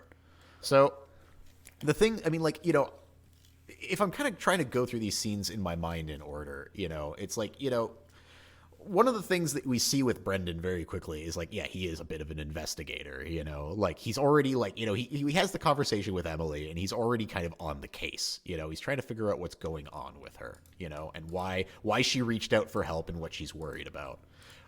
And, you know, so you kind of like, you get what the scene that immediately kind of tells you, I think, everything that you want to know about Brendan is the first Kara scene. So he goes to her, you know, because Kara, you know, kind of a minor player, but like Brendan's he is one of Brendan's ex-girlfriends, as like you know, like a very popular like theater girl. You know, she's kind of, I guess she's a bit of a diva, I guess is probably the best way to describe her. 100%. You know, I described her before as the fake out femme fatale, and you know, of the diva being the femme fatale, probably not unheard of. So it kind of she's makes like sense. The lounge singer type. Oh, well, we'll get back to that. Because I have some I very quickly I'm going to have some thoughts on that as well. Because one of the things that, you know, you get, Brendan is, you know, goes to her dressing room and rifles through it, right? I believe that's the scene that he gets before Kara shows up, if I recall correctly. I'm just taking a little peek at my notes. Yeah, here. I think you're right. Yes. And he's rifling through her stuff. And the thing that really catches my eye in that is the way he puts everything back exactly the way that it was. Oh, I didn't notice that, actually. Interesting. Because he's pulling things out, but then like there's things that are like, you know, like I think like I can't remember if the chair was a certain way or if it was like there was something in the drawer that was kind of like half open and sticking out, and he puts it all back exactly as it was left. And it's like, okay, this guy's a bit of an investigator, you know? Like he's got. See, I would have a different view on that, actually. Okay, go ahead. He's spent time as her like errand boy. Also that. So he would like know her habits and like how to clean up after her. See, I saw that in a different way because he does this again with the pin when he rifles through the pin stuff. Is he makes sure to put everything back as is, only under much more time pressure because he could hear somebody coming. Yes, well, yeah, no, I think yes, I think you're right. That is him being an investigator ultimately. I mean, he does it with Emily with taking her notebook. I mean, he always seems to be looking for the other game in town. Yes. And so I'm just trying to get my chronology right here as I'm peeking at my notes because, so he goes, you know, he talks to Kara and, you know, that's where I really have that feeling of the, of the femme fatale there, you know, I could use you, Brendan. Yes. Well, yeah. A very specific phrasing. I could use you. I love the way that she says that, you know, she's just got this little twinkle in her eye. Like, she knows what she's doing.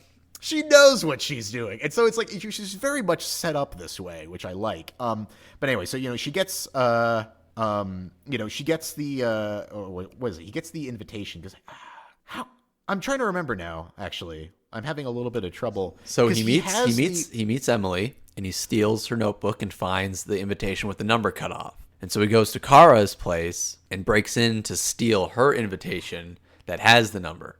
Oh, okay. So he goes to meet. Okay, that was what I was. So he does go to meet with Emily first. Yes, he definitely does. That's where he finds out about the party in the first place. That's meeting Emily is very early in the movie. Yeah, it's like the fifth or sixth scene. Like that's, you know, it's funny. I like, again. This is me thinking the movie is always more padded out than it actually is. It's not at all.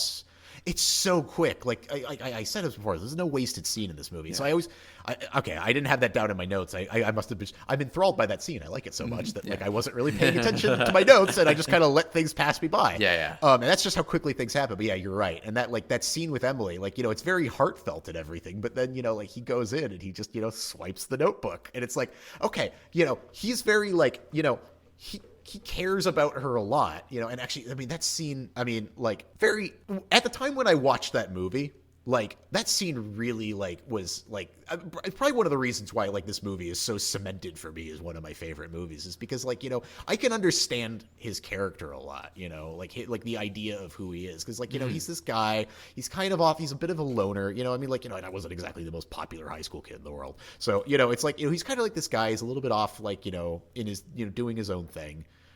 You know, and then he's got this girlfriend that, like, you know, like is just starting to fall in with what he interprets as the wrong crowd. And I mean, you know, based on her fate, probably correctly. But like, you know, she doesn't want anything to do with safety, you know. She's not interested in it. And he just like he can't deal with it, you know, and like it's what tears them apart. You know, like she wants to have this life like that he doesn't understand and doesn't want to be part of, and he tries to keep her from it, and she just, you know, she's not interested, and she cuts him off. And, you know, it's just like, it's this, you know, like, just like she talking about it with like this like really like heartfelt, like, it's like, you know, you're just out here eating alone, you know, hating the world, you know. It's like, I just didn't want to be a part of that. And it's like, oh man, it's like, it's really good. Yeah, Brendan is not a completely sympathetic character. Oh honestly. God, no. He's not. He has his fair share of major flaws.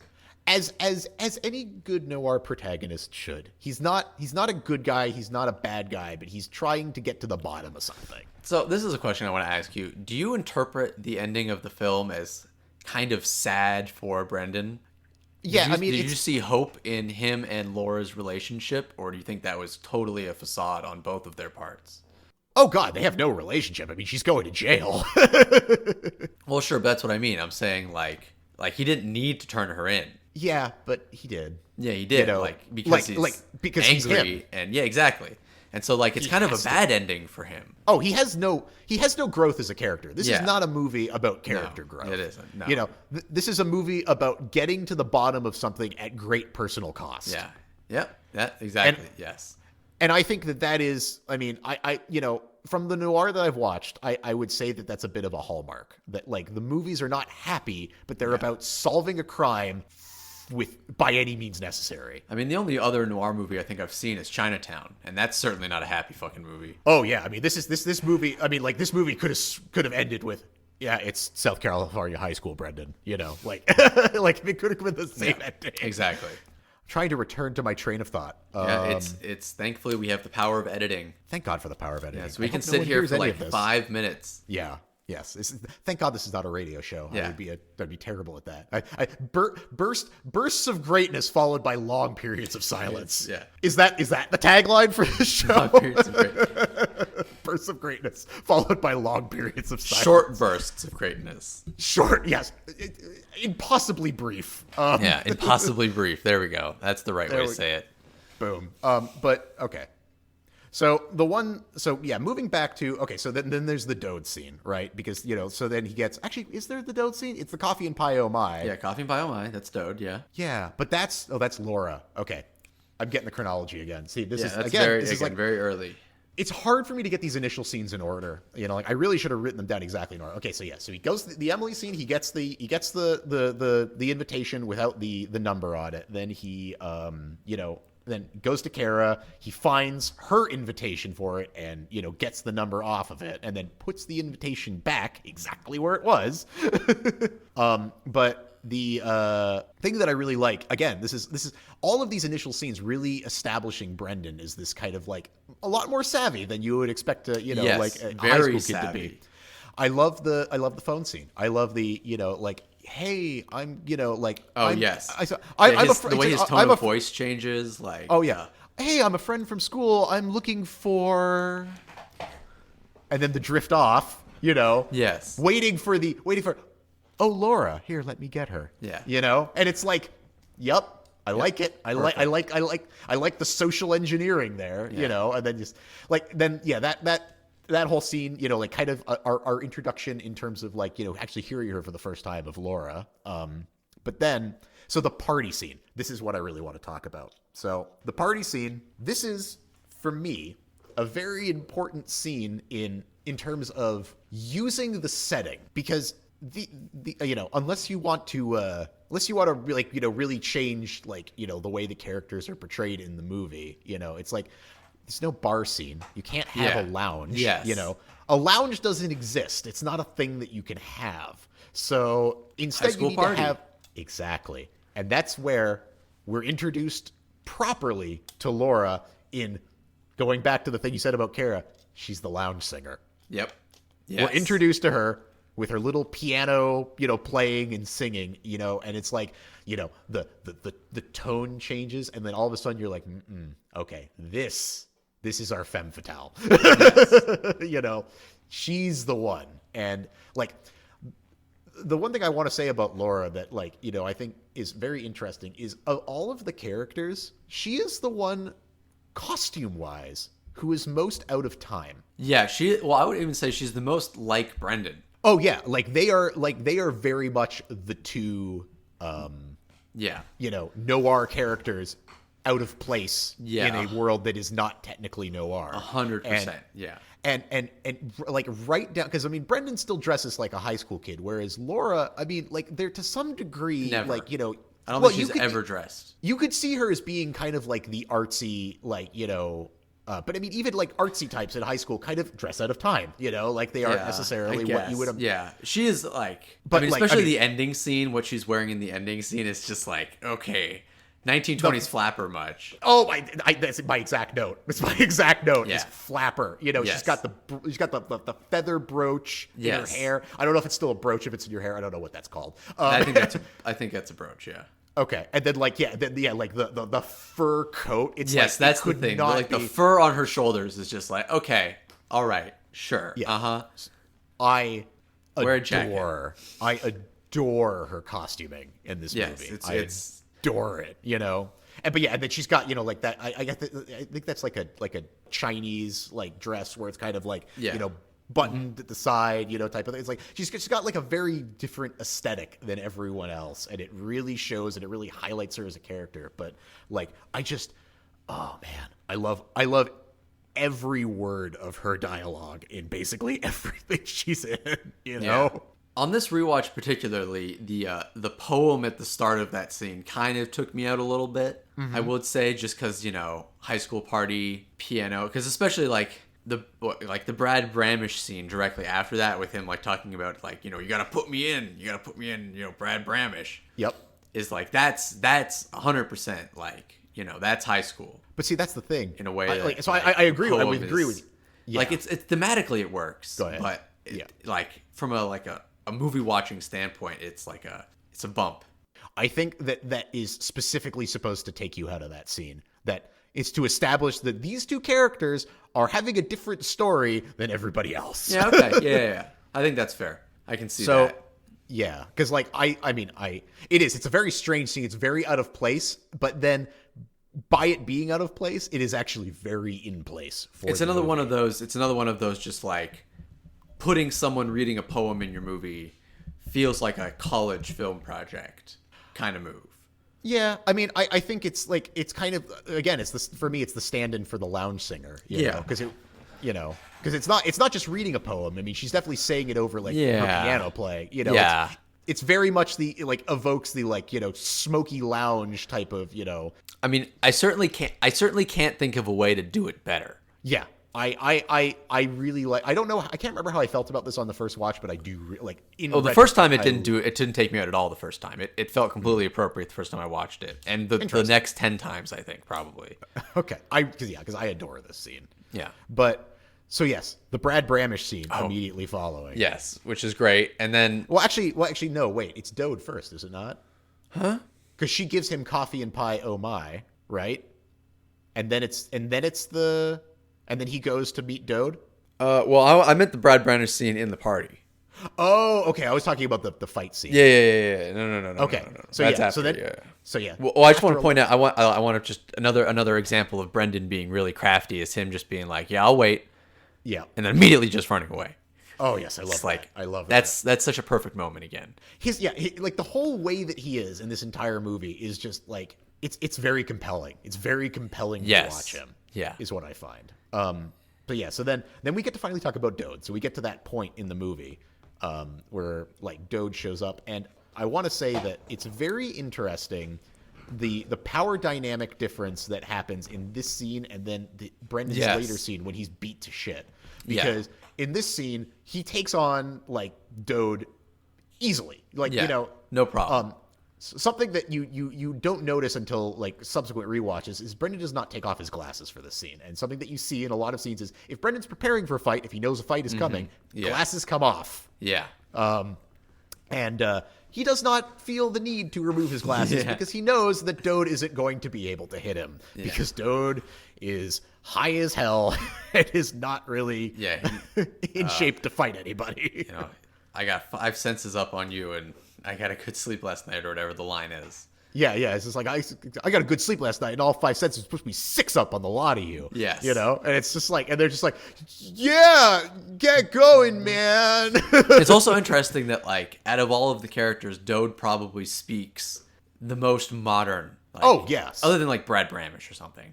Yes, but of the main cast, because his character would already be speaking in a modern way in a noir film. So he's already up to date essentially, because he'd be the punk, like the punk character who's up on the lingo. Yeah, fair enough. Exactly. So yeah, he's basically he just kind of sounds like a normal person. Yeah, because that's what he would sound like. Yeah, but yes, and so like I love their little power dynamic. Of course, Dode being also part of the group of people that Emily was acquainted with. Yes, at that time. And makes for some very interesting stuff because of a scene that that we'll talk about. I guess we may as well just talk about it right now, because I really want to like my probably one of my favorite scenes of the movie. I love the principal scene. I think it's probably up there in like my top 3 or 4 scenes of this movie. But the scene that I really didn't realize how good is until I saw it was the scene with Dode, Tug, Brendan, and the Pin. Oh yes, That scene is the best scene in this movie. I think. I like from a standpoint of cinematography and of like audio cues and stuff like that. So like they all come down there. Brendan at this point is extremely injured. Yes. And, like. He and Dode, and this is the scene that like subsequent to this, like Brendan is confronts Dode like crossing the for the second time. Yes, exactly. Only this time he's so injured that Dode basically just pushes him over without any issues. I mean, I think Brendan pushes himself over. In fact, basically, yeah, he's just not capable of standing up. Yeah. And like there's a little moment where you're only watching his feet. There's a lot of I mean, I don't know if this is Ryan Johnson, you're doing a Quentin Tarantino here. There's a lot of no, those shoes would have to be off. Yeah, the shoes. You're right. The shoes would have to be off. But there's a lot of like shots of shoes, and like there's that like little moment where it really drives it home, even after the Dode thing, where he steps on the the drainage ditch, and his foot kind of buckles over. And then he pauses for a moment, and then he composes himself. And it is freaking feet. You can see that he's now composed himself, and he's like, all right, I'm doing this. I did note that as well. His stride becomes very confident suddenly. Yes. So he goes down there with the expectation that Dode is going to expose him. Yep. Tug goes down there with the intention that he's going to be exposed. Yep. Dode goes down there with the intention of exposing Brendan. And the Pin is just down there to find out something. He doesn't know what. He's just interested. And I love the Pin's dialogue. Like, the Pin never seems more confident than in this scene. Yes. I think. It's like Dode is talking. He's like, oh my God. And Dode, in his just characteristic way, is just very like, it's just very like, he's like, kind of like, I don't know, like skeevy. Skeevy. That's a good word for it. He's skeevy. He's like, oh. He's a little rat. He's real close. He's real close. He's real close. He's right there next to you. It's just like, it's like, oh, why do we want to hear what's it's like, oh, we're going to want to hear what he has to say. He's like, you're going to want to hear it. I'm going to want to hear it, he says. The Pin repeating his lines. I love that. This is like, he's like, I'm in charge here. I'll tell you what this guy who just said it is saying. Yeah. And so, like, let me look at my notes, because I want to get this right, because this scene to me is just, this is the movie, man. Like, so, okay. Well, the cinematography especially here is very interesting. Yeah, I think you probably picked up on the same things that Brendan and Tug merge. Yes, exactly. The camera starts out with them, in 2 different places on the screen. Yes. And then the camera moves so that Tug is behind Brendan completely. Yes. And they essentially become one. They're united in purpose of wanting to shut up this motherfucker. I saw that a little bit differently too, is that scene is from Dode's perspective. He's looking directly at Brendan, but because of where he's positioned, interesting. He doesn't see. Tug thinks he's directly looking at him.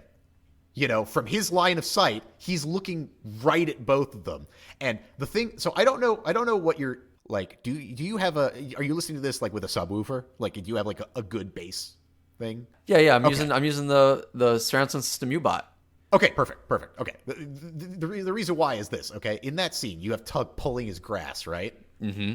And as that scene is happening, the bass is ramping up a lot. It's getting very, very loud. Like on my system, like it gets to the point where it's nearly deafening, right before Dode like says what he says.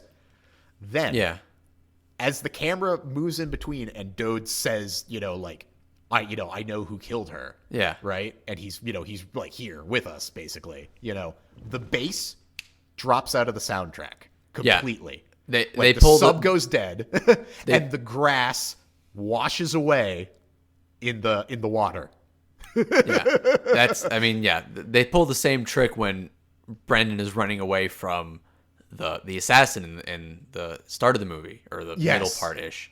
The cut of the audio is very powerful. It's very powerful, and and then at that moment, it's like, okay, something has happened. It's on, and that Tug is pissed, and so then of course like that gunshot. I mean, talking about audio cues, that's such a gunshots in movies, like the way that they choose to mix them, it sounds different in a lot of different movies. I mean, like things like Heat come to mind, where it's like it's like, hey, you really want to mix the guns up in the audio, and like that gunshot is so thumpy. It's just. And of course the steam sound. Oh yeah, right afterward. The blood spray followed by the smoke from the bullet. It's the best gunshot. Like it's the best headshot. It looks amazing.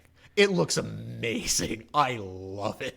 That shot is just like you feel it. Yes. You feel that shot. It is impactful. Yes. So that that's. So I think we're definitely aligned on that. That is an amazing scene. Yes. Like that scene basically makes the movie for. I mean, and that's the point. That's the point where it changes everything. That's the point where it's like, okay, now the battle lines are drawn.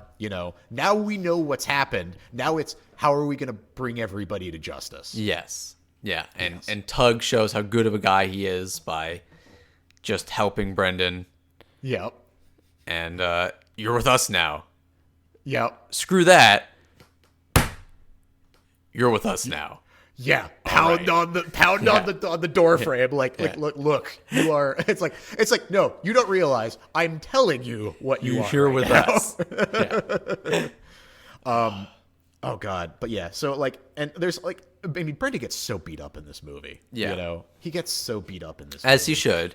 As he should, and I love the way that they treat that. I love the way that they, as it goes on, you start seeing more cuts, especially that scene where he's been really beat up and he's falling out of Laura's car, Yes. And, he's on the ground and it's just lots of he's talking and it's it cuts for a second and he keeps talking and it's that you're feeling it. It's like he's injured. He's dropping in and out of consciousness. He's not really there, It's and he is holding on for dear life at this point.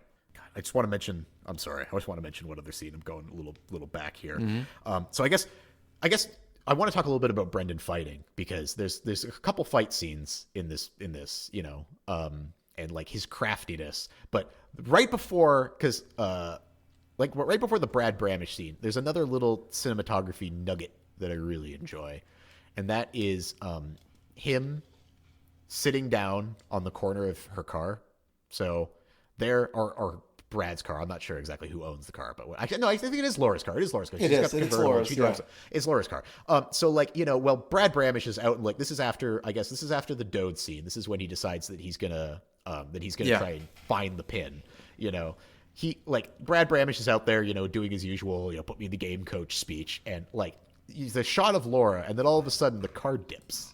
And you don't see it's off screen because obviously it's this old car. I love all the old cars in this movie too. It's just it really sets I think tone. each of the cars represents the character.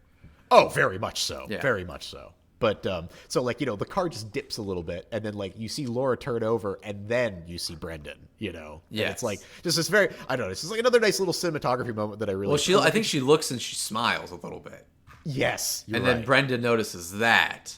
Yes. So like the way that Brendan fights in this, like, because you don't really, I mean, like, he seems like a little bit of a loser, at first, like he's obviously like, he's trying to, but he doesn't seem like he's got much going for him, and he seems like he's a little bit of like a coward, especially with the way he dips out of like Laura's party. It's like he doesn't look like the kind of guy that like it could get hurt, but this scene basically throws all that out of the window for you. It says no, let's tell you a little bit about Brendan. You can fight. And like, yeah, and this is the first the glasses come off scene. He takes the glasses, he puts them in his little glasses case, and then he fights Brad. And the thing about that fight is like, it shows, again, kind of speaking to Brendan's not like, he's not noble.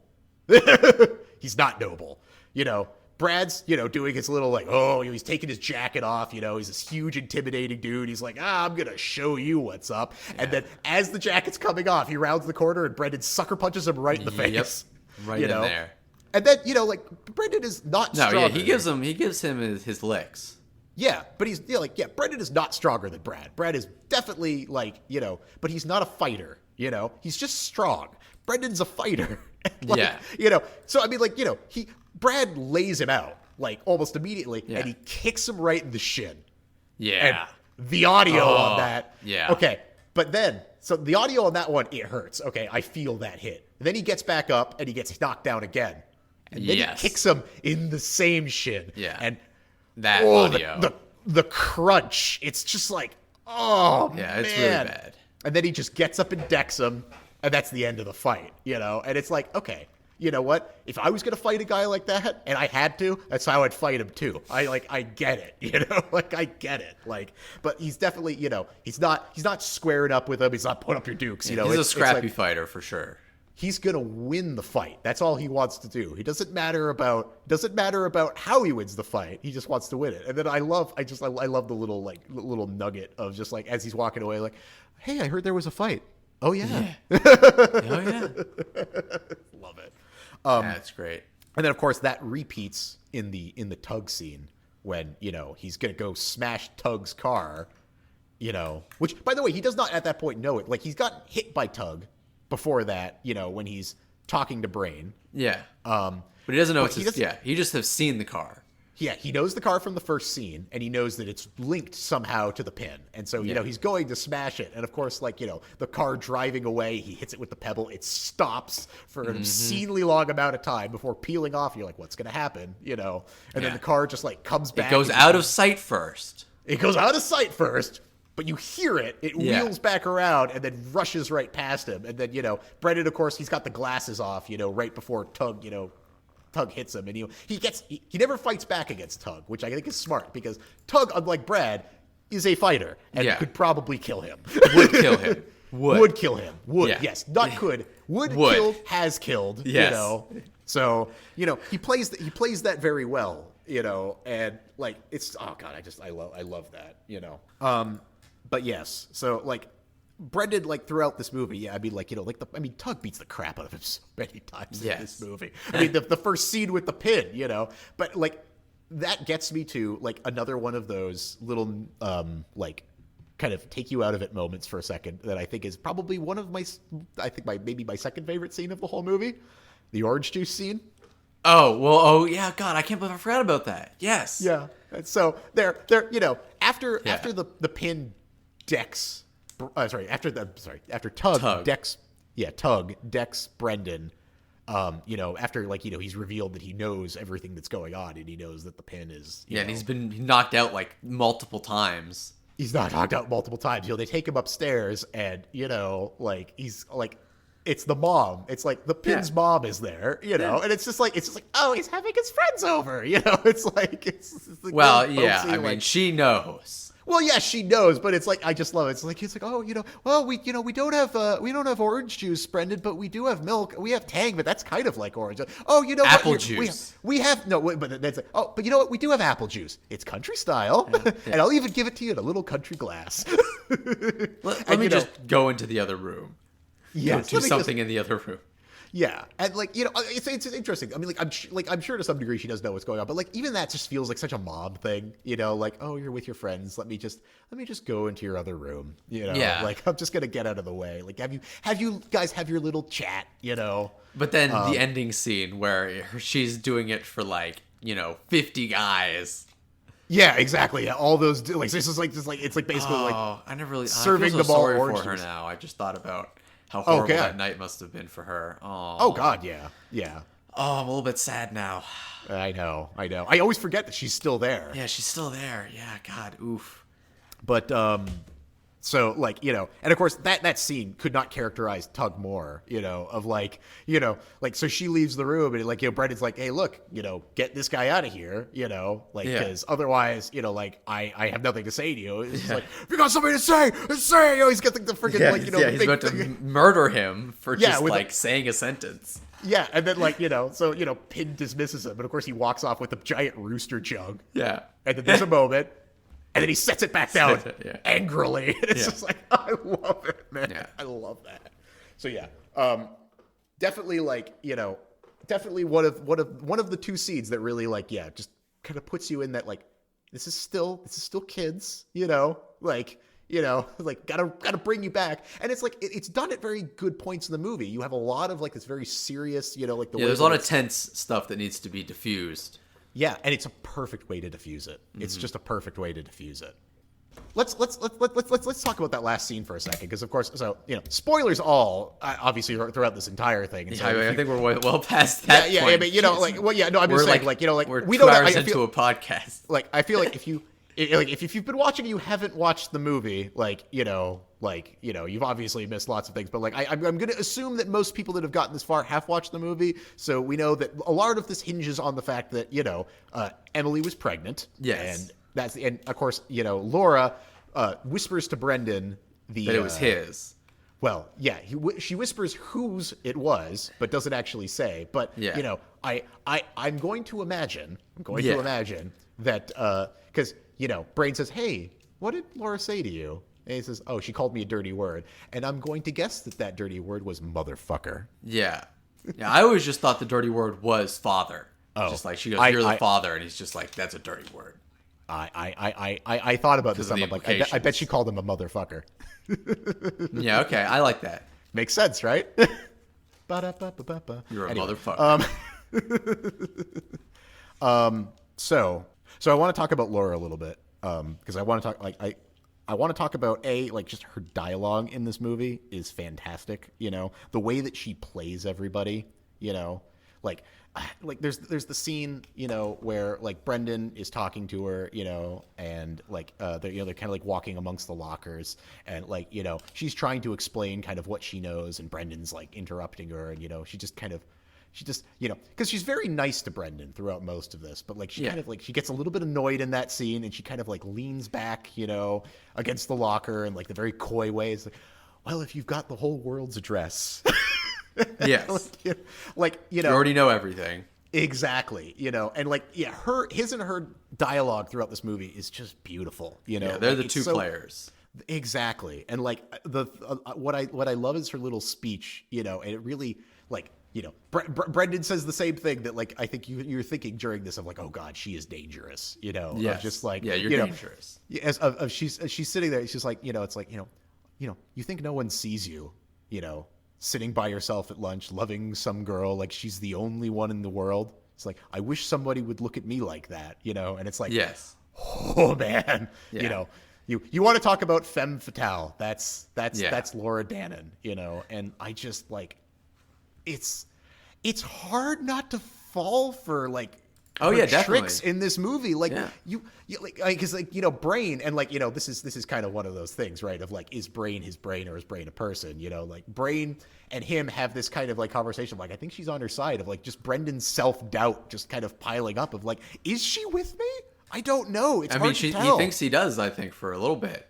Well, I mean, the cigarette. Towards the cigarette, yes. Well, I mean, yeah, there's that scene where she's he's basically half dead at this point. Yeah. And there's that kiss, which is a little awkward. It's a little rapey, it's kind of yes. He's not really 100% conscious in this scene, Definitely takes advantage of him. Yeah, it's like, all right, Laura, but like, like in that moment, like I think that like if he didn't see the cigarette, she had him. Yeah. Oh yeah, definitely. Yes. She had him. But of course that cigarette, it goes back to the first scene of the movie with the little, arrow on the cigarette, and it's like, yep, that's her brand. That's what she smokes. This is her, Yeah, and Tug doesn't smoke cigarettes. Yes. Yes. Yeah. I don't smoke cigarettes. But yeah, and I mean, like her whole thing of like, oh, don't go tonight. Yeah. Yes.